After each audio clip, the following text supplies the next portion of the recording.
तो हेलो दोस्तों, आज एनपीयू यूनिवर्सिटी वाला नीलांबर पीतांबर यूनिवर्सिटी 2025 से 29 जन का सेशन है। आज उन लोगों का एईसी वन का पेपर है और एईसी वन में आप लोगों का पढ़ना है language and communication skill MIL Hindi, यानी कि आप लोगों का ये जो एईसी वन पेपर है उसमें हिंदी पढ़ना है। ठीक है। उसका आज किस वीडियो में हम लोग मोस्ट वीवीआई क्वेश्चन को लेकर आए हैं, तो वीडियो को अंत तक वॉच कीजिएगा। ठीक है। और यह जो क्वेश्चन पेपर है वो संत जेवियर कॉलेज महुआडांड का है। ठीक है। और यह जो संत जेवियर कॉलेज महुआडांड है, ये भी कॉलेज जो है वो नीलांबर पीतांबर यूनिवर्सिटी के द्वारा ही चलता है। ठीक है। कुल मिला के कहें तो एनपीयू यूनिवर्सिटी और संत जेवियर जो महाविद्यालय महुआडांड का कॉलेज है, उसका जो सिलेबस है वो आप लोगों का सेम है। ठीक है, सेम है। इस कारण से आप लोगों को दिक्कत देने की कोई ज़रूरत नहीं है, क्योंकि यह जो संत जेवियर महाविद्यालय है वो ऑटोनोमस हो चुका है। इस कारण से इसका एग्ज़ाम पहले हो चुका है और आप लोगों का अभी हो रहा है। ठीक है।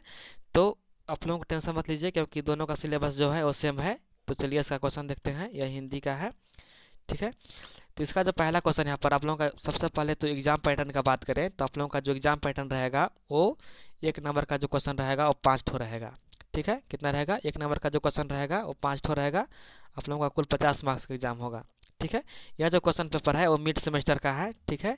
तो आप लोगों को ये जो क्वेश्चन है वो मिड सेमेस्टर का है, इस कारण से यहाँ पर जो क्वेश्चन है वो 20 मार्क्स का एग्जाम हुआ था। ठीक है। तो आप लोग टेंशन मत लीजिए, आप लोगों को 50 मार्क्स का एग्जाम होगा।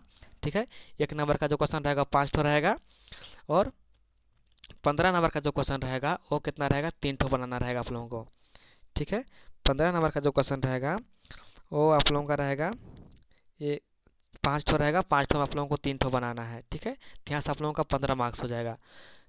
15 दिया कितना हो जाता है? 15 45 हो जाएगा, यानी कि आप लोगों का 50 मार्क्स का एग्जाम होने वाला है टोटल। 15 नंबर का 3 ठो रहेगा और एक नंबर का 5 क्वेश्चन रहेगा। ठीक है। तो सबसे पहले एक नंबर क्वेश्चन देखते हैं। ये जो एक नंबर क्वेश्चन है वो इसी तरह प्रकार से पूछेगा, तो आप लोग इसको देख लीजिए कैसा कैसा क्वेश्चन पूछता है। ठीक है। तो सबसे पहले यहाँ पर क्वेश्चन रहेगा वो रहेगा यहाँ पर एक नंबर वाला रहेगा, 5 थे। तो देखते हैं पहला क्वेश्चन जो है कि कोई एक परिभाषिक शब्दावली का नाम बताइए। ठीक है।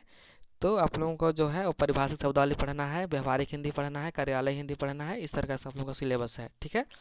तो पूछ रहा है कि यहाँ पर परिभाषिक शब्दावली का नाम बताइए।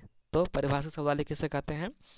तो जैसे कि यहाँ पर क्या हो गया, प्रशासन हो गया, विधि हो गया, वाणिज्य हो गया, विज्ञान, यानी कि कुल मिला के कहें तो जिनका अर्थ जो है वो निश्चित रहता है उसी को परिभाषिक शब्दावली कहते हैं।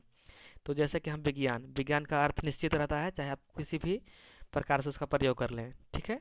जैसे कि गुरुत्वाकर्षण हो गया, ये भी शब्द जो है ये फिक्स अर्थ वाला इसका शब्द होता है, यानी कि इसका जो अर्थ है कभी नहीं बदलता है, उसी को परिभाषिक शब्दावली कहते हैं। ठीक है। तो आप लोग कुछ से भी लिख सकते हैं, प्रशासन हो गया, यहाँ पर वाणिज्य हो गया, विधि हो गया, विज्ञान हो गया, तकनीक हो गया, आप लोग किसी एक को यहाँ पर लिखना है। ठीक है। तो आप लोग लिख लीजिएगा। दूसरा जो क्वेश्चन है वो दिनकर का जन्म कब और कहाँ हुआ था। तो जो दिनकर जो थे, रामधारी सिंह दिनकर, उनका जन्म 23 सितंबर 1908 ईस्वी को बिहार के जो बेगूसराय जिला है वहाँ के सिमरिया गांव में हुआ था। ठीक है। आप लोग ऐसे भी लिख सकते हैं कि 23 सितंबर 1908 को बिहार के बेगूसराय में हुआ था, तभी चलेगा। आप लोग पूरा भी लिखेंगे तो भी आप लोगों को 1 मार्क्स यहाँ से मिल जाने वाला है। ठीक है। चलिए आगे चलते हैं। यहाँ पर सी नंबर का जो क्वेश्चन है वो पूछ रहा है कि दिनकर का पूरा नाम बताइए। तो दिनकर का पूरा नाम था रामधारी सिंह दिनकर। ठीक है। क्या नाम था? Ramdhari Singh Dinkar. Question number D है कि दिनकर की कविता बापू का प्रकाशन कब हुआ था। तो बापू का जो प्रकाशन हुआ था वो 1947 में हुआ था। रामधारी सिंह दिनकर ने कविता लिखा था बापू। आप लोगों का यूनिट 2 में पढ़ना है बापू कविता, तो आप लोग पढ़े होंगे, नहीं पढ़े होंगे तो कोई बात नहीं। ठीक है। आप लोगों को पढ़ना है, इसका जो कविता का प्रकाशन हुआ था वो 1947 में हुआ था। ठीक है, याद कर लीजिएगा। चलिए आगे चलते हैं। यहाँ पर ऑप्शन नंबर ई है कि क्वेश्चन नंबर ई है कि परिभाषिक शब्दावली की कोई एक विशेषता बताइए। तो अभी मैंने बताया कि जो परिभाषिक शब्दावली होता है उसका अर्थ निश्चित होता है। ठीक है। उसका जो अर्थ होता है वो कभी नहीं बदलता, उसका अर्थ जो है फिक्स रहता है। ठीक है। आप लोग यहाँ पर लिख दीजिएगा। चलिए अब यहाँ से आप लोगों का 5 नंबर का क्वेश्चन नहीं रहेगा, ये जो क्वेश्चन है 5 नंबर का रहेगा। तो आप लोग देख लीजिए कि 5 नंबर का क्वेश्चन, यानी कि आप लोगों का ये जो क्वेश्चन है 15 नंबर में आएगा। तो आप लोगों को 15 नंबर में कम से कम 4 से 5 पेज लिखना है, उससे कम लिखेंगे तो आप लोगों का 15 मार्क्स नहीं मिलेगा। ठीक है। तो आप लोग यहाँ पर मैं शॉर्ट में इसको समझा दे रहा हूँ, आप लोग लिख सकते हैं। क्वेश्चन नंबर 2 है कि परिभाषिक शब्दावली का महत्व पर प्रकाश डालें। ठीक है। ये जो क्वेश्चन है 5 नंबर का पूछा था, लेकिन आप लोगों का 15 मार्क्स का क्वेश्चन पूछेगा। तो देख लीजिए आप लोगों को, यदि क्वेश्चन आता है तो आप लोग यहाँ पर अपने मन से ही लिख लीजिएगा, ठीक है। और खंड जो हुआ था उसमें 10 नंबर का जो 2 क्वेश्चन हुआ था, जिसमें से एक बनाना था, ठीक है। तो चलिए इसका आंसर देखते हैं। सबसे पहले यहाँ पर जो क्वेश्चन है देख लीजिए, यहाँ पर है, देखिए प्रश्न है कि परिभाषिक शब्दावली के महत्व पर प्रकाश डालें। आप लोगों का पूछ देगा कि परिभाषिक शब्दावली के महत्व पर प्रकाश डालिए, 15 मार्क्स का। तो आप लोगों को बिल्कुल भी पॉइंट में लिखना है, ठीक है। तो चलिए इसका आंसर देखते हैं। लिखा है कि इसका सबसे पहले आप लोग सब हेडिंग दे देकर इसका आंसर लिखेंगे तो आप लोगों का बहुत अच्छा मार्क्स मिलने वाला है। 15 में आप लोगों का 12-13 जो मार्क्स है वो मिल जाएगा, ठीक है। तो आप लोग कोशिश कीजिएगा कि सब हेडिंग दे दे के लिखें, ठीक है। तो इसका जो परिभाषिक शब्दावली का अर्थ है कि परिभाषिक शब्दों से किसी विषय का अर्थ साफ और सही तरीके से समझा जाता है। यानी कि कोई भी परिभाषिक शब्दावली है, ठीक है, कोई भी परिभाषिक शब्द है, उसका जो अर्थ होता है बिल्कुल सटीक और सही होता है, साफ सुथरा होता है। यानी कि उसका जो मान है, उसका जो अर्थ है वो कभी नहीं बदलता है, ठीक है। इस कारण से इसको समझने में क्या होता है, आसानी पड़ती है। इसी को परिभाषिक से यहाँ पर शब्दावली कहते हैं। दूसरा जो है इसका महत्व कि पढ़ाई में सहायक होता है। यानी कि इन शब्दों से विद्यार्थियों को विषय को समझने में आसानी होती है। यानी कि जो परिभाषिक शब्दावली होता है, इस जो शब्द होता है, इससे जो विद्यार्थी होते हैं उनको पढ़ने में समझने में आसानी होता है। क्यों होता है? क्योंकि जो परिभाषिक शब्दावली होता है उनका अर्थ एक होता है, यानी कि उनका अर्थ हर जगह एक ही होता है, उसका अर्थ कभी नहीं बदलता है, ठीक है। इस कारण से जो विद्यार्थी होता है उन लोगों को इसका अर्थ समझने में आसानी होता है, ठीक है। इसका जो तीसरा महत्व है कि ज्ञान के प्रसार में सहायक। यानी कि परिभाषिक शब्दों के माध्यम से विज्ञान, तकनीक और अन्य विषयों का ज्ञान लोगों तक पहुंचता है, ठीक है। यानी कि कहने का मतलब है कि जो परिभाषिक शब्दावली होता है उसके माध्यम से जो आम लोग हैं, आम जनता है, उनके पास जो विज्ञान होता है, तकनीक, जो अन्य विषय होता है, प्रशासन हो गया, वाणिज्य हो गया, ये सभी जो विषय है उसको समझने में यहाँ पर मदद मिलती है। जो आम जनता है उनको क्या प्रचार प्रसार में यहाँ पर सहायक होता है, ठीक है। चलिए चौथा इसका देखते हैं। चौथा जो महत्व है, भ्रम को दूर करते हैं। इन शब्दों का अर्थ निश्चित होता है, इसलिए पढ़ते समय भ्रम नहीं होता है, ठीक है। यानी कि इसका अर्थ जो होता है निश्चित होता है, इसी कारण से कोई भी कंफ्यूजन यहाँ पर नहीं होता है, ठीक है। पांचवा जो है, भाषा को सरल बनाते हैं। परिभाषिक शब्द कठिन बातों को भी सरल और कम शब्दों में समझाने में मदद करते हैं, ठीक है, समझ गए। चलिए, और दोस्तों मैं बता दूं कि आप लोग जब भी कोई भी आंसर लिखेंगे तो उसका जो निष्कर्ष होता है, निष्कर्ष अवश्य लिख दीजिएगा, ठीक है। निष्कर्ष का है ना, आप लोग अपने ही शब्दों में लिखें, लेकिन लिख दीजिएगा। निष्कर्ष लिखने से क्या होता है कि एग्जामिनर जो होता है वो आप लोगों को अच्छे मार्क्स देता है, ठीक है। तो यहाँ पर निष्कर्ष है कि इस प्रकार परिभाषिक शब्दावली किसी भी विषय को स्पष्ट और सरल रूप से समझाने में बहुत महत्वपूर्ण भूमिका निभाती है। इसलिए शिक्षा और ज्ञान के क्षेत्र में इसका विशेष महत्व है, ठीक है। चलिए आगे चलते हैं। यहाँ पर जो क्वेश्चन है वो 10 नंबर वाला है। 10 नंबर का क्वेश्चन आप लोगों का नहीं आएगा, लेकिन देख लीजिए आप लोगों का आएगा तो आप लोग 15 मार्क्स का जो क्वेश्चन है इसी यहाँ पर इसी जो क्वेश्चन आएगा इसी तरीका से आप लोगों को लिखना है, ठीक है। तो यहाँ पर जो तीसरा का ये है कि परिभाषिक शब्दावली की विशेषता पर प्रकाश डालें, ठीक है दोस्तों। तो आप लोग एक व्यवहारिक हिंदी देख लीजिएगा, आप परिभाषिक शब्दावली देख लीजिएगा, तकनीकी हिंदी देख लीजिएगा और बापू कविता देख लीजिएगा। आप लोग इतना कर लेते हैं तो आप लोगों के जो यहाँ पर 40 से 45 नंबर है वो कहीं नहीं जाने वाला है। तो बस आप लोग इतना कर लीजिएगा, परिभाषिक शब्दावली, तकनीकी हिंदी, व्यवहारिक हिंदी और बापू कविता जो आप लोगों का रामधारी सिंह दिनकर द्वारा लिखा गया है उसको देख लीजिएगा, ठीक है दोस्तों। तो चलिए इसका विशेषता देख लेते हैं।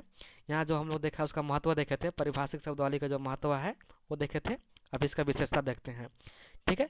और आप लोगों का जो 15 नंबर का क्वेश्चन आएगा वो पूछेगा कि परिभाषिक शब्दावली का परिभाषिक शब्दावली किसे कहते हैं, ठीक है। पूछेगा कि परिभाषिक शब्दावली किसे कहते हैं, उसका विशेषता लिखिए और उसका महत्व पर प्रकाश डालें। यानी कि जो क्वेश्चन है तीनों को मिक्स कर देगा। परिभाषिक शब्दावली पूछ देगा किसे कहते हैं, महत्व पूछ देगा और विशेषता पूछ देगा। तो परिभाषिक शब्दावली पूछेगा तो आप लोग लिखना है कि परिभाषिक शब्दावली वे शब्द होते हैं जिनका अर्थ कभी नहीं बदलते हैं, ठीक है। आप लोग अपने मन से लिख लीजिएगा। इसका महत्व भी देख लीजिए, इसका महत्व जो है आप लोग यहाँ पर याद कर लीजिएगा, ठीक है। अब इसकी विशेषता देखते हैं। इसका विशेषता जो है कि परिभाषिक शब्दावली वे शब्द होते हैं जिनका प्रयोग किसी खास विषय या क्षेत्र में किया जाता है।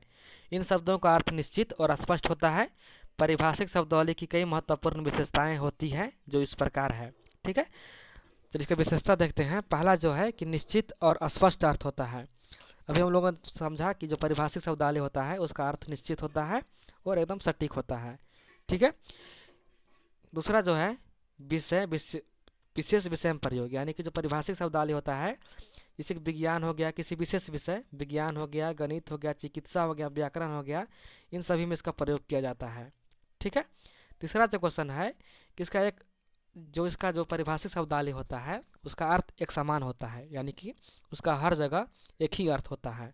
ठीक है, चौथा जो है सरल और संक्षिप्त होता है। जो परिभाषिक शब्दावली होता है वो छोटे और स्पष्ट होता है। ठीक है, मैं आप लोगों को शॉर्ट में बता रहा हूँ क्योंकि आप लोगों के पास ज़्यादा समय नहीं है। यह जो क्वेश्चन है वो 15 मार्क्स का क्वेश्चन है, तो आप लोग कितना लिखेंगे तो 4-5 पेज से कम नहीं लिखेंगे, तो 4-5 पेज बताने में मुझको बहुत समय लग जाएगा, जो कि आप लोगों के पास उतना समय नहीं है। ठीक है, बस आप लोग समझ लीजिए छोटे छोटे पॉइंट में और जाके अपने हिसाब से वहाँ पर आंसर लिखना है। ठीक है, पांचवा जो है कि ज्ञान के प्रसार में सहायक। ठीक है, यानी कि जो इसका ज्ञान है उसको आम लोगों तक पहुँचाने का एक माध्यम होता है। ठीक है, छठवा जो है वो भ्रम को दूर करते हैं, यानी कि किसी भी प्रकार का कोई कन्फ्यूजन नहीं होता है और जो पढ़ते हैं, पढ़ने वाला और समझने वाला को किसी भी प्रकार का भ्रम कोई नहीं भ्रम होता है। ठीक है, इसका जो उदाहरण है विज्ञान में कोशिका हो गया, ऊर्जा हो गया, गणित में त्रिभुज वर्ग हो गया, व्याकरण में संज्ञा सर्वनाम हो गया। ये जो कोशिका है, कोशिका का जो अर्थ है उसका अर्थ हर जगह एक ही रहता है। ठीक है, जैसे कि व्याकरण में संज्ञा हो गया, संज्ञा का जो अर्थ होता है वो हर जगह समान रहता है। ठीक है, इसी को बोलते हैं परिभाषिक शब्दावली। चलिए इसका निष्कर्ष देखते हैं कि इस प्रकार परिभाषिक शब्दावली किसी भी विषय को सही और स्पष्ट रूप से समझाने में बहुत महत्वपूर्ण भूमिका निभाती है। ठीक है, चलिए क्वेश्चन नंबर 3 का बी देखते हैं। ये जो क्वेश्चन है कह रहा है कि दिनकर के व्यक्तित्व पर प्रकाश डालें, यानी कि जो रामधारी सिंह दिनकर कवि थे जो बापू कविता लिखे हैं उनका व्यक्तित्व पर प्रकाश डालना है। तो चलिए इसका डालते हैं प्रकाश कि रामधारी सिंह दिनकर हिंदी साहित्य के महान कवि थे। ठीक है, उनका व्यक्तित्व बहुत ही प्रभावशाली, प्रेरणादायक और महान था। वे राष्ट्र प्रेम और वीरता के कवि माने जाते हैं, इसलिए उन्हें राष्ट्र कवि भी कहा जाता है। ठीक है, दिनकर जी का स्वभाव बहुत सरल, स्पष्ट और निर्भीक था। वे अन्याय और अत्याचार के खिलाफ आवाज़ उठाने वाले व्यक्ति थे। उनकी कविताओं में देशभक्ति, वीरता, असमान और समाज के प्रति चिंता की भावना दिखाई देती थी। उन्होंने अपनी रचना के माध्यम से लोगों में साहस और जागरूकता पैदा करने का काम किया। दिनकर जी केवल महान कवि ही नहीं बल्कि अच्छे विचारक और विद्वान भी थे। उनकी भाषा सरल, ओजपूर्ण और प्रभावशाली थी, जिसे पढ़कर लोग के मन में उत्साह और जोश पैदा हो जाते थे। उन्होंने हिंदी साहित्य को समृद्ध बनाने में महत्वपूर्ण योगदान दिया। ठीक है, इसका जो यहाँ पर जो है व्यक्तित्व इस प्रकार है कि जो रामधारी सिंह दिनकर थे वो महान कवि थे, राष्ट्रभक्त थे, राष्ट्रप्रेमी भी थे। उनका जो कविता था वो बिल्कुल देशभक्ति, वीरता के प्रति था। ठीक है, वो हमेशा अन्याय के खिलाफ अपना जो कविता थे उसको लिखते थे। और जो रामधारी सिंह दिनकर जो राष्ट्र कवि थे, उनका जो कविता था, उनको कविता पढ़कर उनके जो पढ़ने वाला के मन में उत्साह, जोश पैदा हो जाता था। ठीक है, चलिए इसका निष्कर्ष देखते हैं कि इस प्रकार दिनकर जी के व्यक्तित्व महान, देशभक्त और प्रेरणादायक था।